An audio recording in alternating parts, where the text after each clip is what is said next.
안녕하세요. 살아가는 유튜브 시청자 여러분들 반갑습니다. 택입니다. 제가 얼마 전 아이폰 14을 구매했는데요. 맨날 마우스라든지 키보드 같은 게이밍 기어만 리뷰하던 애가 갑자기 핸드폰 들고 까부는 게 의아하실 수도 있는데 중요한 건 그게 아니죠. 중요한 건 바로 제가 태어나서 아이폰을 처음 써본다는 것. 아무래도 평생 안드로이드 시스템만 사용했다 보니까 아이폰에 적응하는 게 쉽지가 않더라고요. 그래서 오늘은 아이폰 14를 사용하면서 느낀 갤럭시와 아이폰 간의 가장 눈에 띄는 차이점 10가지를 비교해서 소개해드리려 합니다. 과연 어떤 점이 차이가 있을지, 만약 여러분이 갤럭시에서 아이폰으로, 아이폰에서 갤럭시로 기변을 할 때 어떤 점을 알고 있어야 좋을지 엠리니인 저와 함께 알아보는 시간을 가져보시죠. 대기.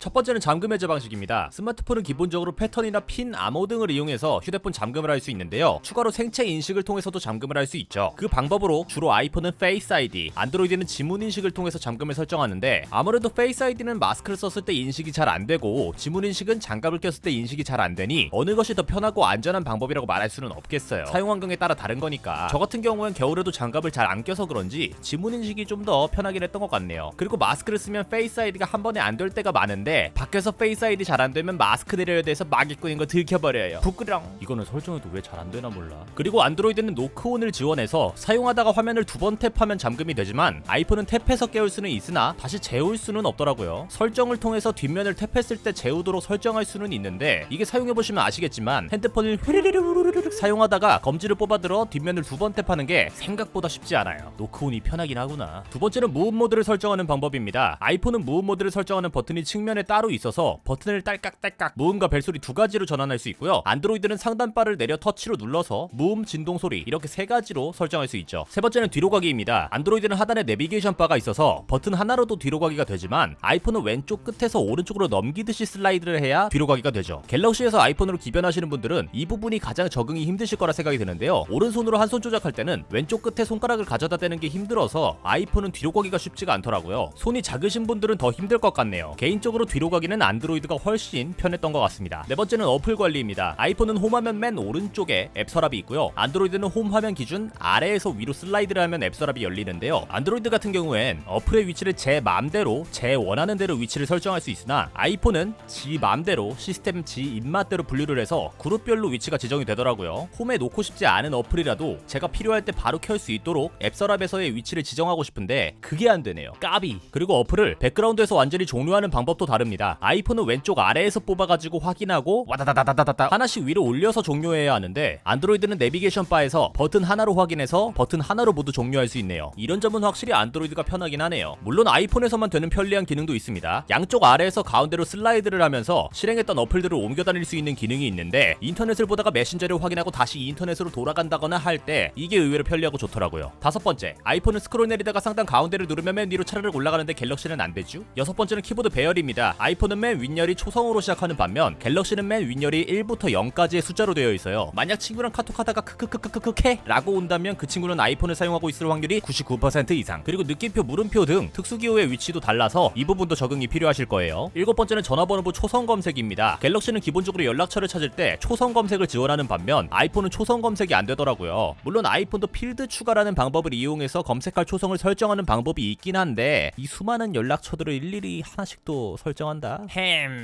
여덟 번째, 진동 세기를 조절할 수 있는 갤럭시와는 다르게 아이폰은 진동 패턴만 설정할 수 있고 세기를 조절할 수는 없더라고요. 저 같은 경우엔 벨소리는 좀 시끄럽다고 느껴서 평소에 진동 모드로만 사용하는 편인데요. 갤럭시를 사용할 때는 진동 세기를 세게 할 수 있어서 진동임에도 전화나 알람이 울리면 바로 알 수 있었는데, 아이폰은 진동 자체가 그렇게 막 크게 진동하지도 않고 진동을 세게 설정할 수도 없더라고요. 그래서 핸드폰을 주머니 같은 곳에 넣어두면 전화가 와도 모르는 경우가 종종 생겼습니다. 그래서 어쩔 수 없이 벨소리로 전화내야 하나? 이런 생각도 했지만 급한 일이면 전화 몇 번 더 하겠죠 뭐. 아홉 번째, 갤럭시는 와이파이가 켜기, 끄기 이렇게 두 가지가 있잖아요. 근데 아이폰은 켜기, 끄기 말고도 쉬기가 있습니다. 이게 지금 꺼진 게 아니라 쉬고 있는 거예요. 이 상태로 두면 주변에 와이파이를 잡을 수 있을 때 지 마음대로 다시 서치를 해서 와이파이를 켜버리더라고요. 가끔 공공 와이파이가 잡히는 경우가 있어서 초기에 자동 연결될 때마다 설정을 만져줘야 되는 게 귀찮긴 하더라고요. 와이파이를 안 쓰시는 분들은 와이파이를 완전히 끄시려면 설정이 들어가서 꺼야 완전히 꺼진다는 점 참고해주세요. 마지막 10번째, 멀티태스킹 가능 유무입니다. 갤럭시는 어플 두 개를 동시에 켜서 볼 수가 있는데 아이폰은 그게 안 되더라고요. 저는 쬐끄만 화면에 여러 어플 쓰는 게 눈이 아파가지고 안 쓰는 기능이지만, 이 기능 때문에 갤럭시를 사용하시는 분들도 많다고 하네요. 여기까지 아이폰과 갤럭시의 차이점 10가지에 대해 알아봤습니다. 이건 기본적인 시스템에서의 차이점이라 통화 녹음이나 삼성페이, 애플페이 같은 디테일한 심화 부분은 설명 안 드렸는데 그건 제가 직접 좀 더 써보고 느껴서 영상 제작할 수 있도록 할 테니 궁금한 점이나 흥미로운 점이 있으시다면 댓글 남겨주시면 감사하겠습니다. 시청해주셔서 감사합니다. 태기였고요. 이번 영상이 도움이 되셨거나 재밌으셨다면 구독과 좋아요 부탁드릴게요. 다음 영상에서 찾아뵙겠습니다. 안녕.